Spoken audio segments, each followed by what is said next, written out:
आपण जी दृश्य पाहत आहात ती दृश्य आहेत सोलापूरच्या पुणे नाका येथील. पुणे नाका येथे पोलिसांचा तगडा बंदोबस्त पाहायला मिळत आहे. सविस्तर बातमी पाहूयात. त्याआधी आपण जर आपल्या हक्काच्या राजनीती चॅनलला सबस्क्राईब केलं नसेल तर सबस्क्राईब करा, जेणेकरून आमचे अपडेट तुम्हाला लवकर मिळतील. नवीन वर्षाच्या आगमनाला अवघे काही तास उरले आहेत. सर्वांना नवीन वर्षाच्या स्वागताची उत्सुकता लागली आहे. या काळात दारूचे सेवन मोठ्या प्रमाणात होते. यामुळे सोलापूर पोलीस खातं हे पूर्णपणे ऍक्टिव्ह मोडमध्ये असल्याचं पाहायला मिळत आहे. मावळत्या वर्षाला निरोप आणि नववर्षाचं स्वागत करताना मद्यपान करून रस्त्यावर धिंगाणा घालणाऱ्या तळीरामांना पोलीस दणका देण्याच्या तयारीत आहेत.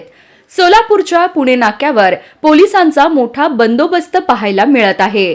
काल रात्री देखील पोलिसांनी वाहन चालकांची तपासणी केली. याची दृश्य आपण राजनीती चॅनलच्या माध्यमातून पाहत आहात.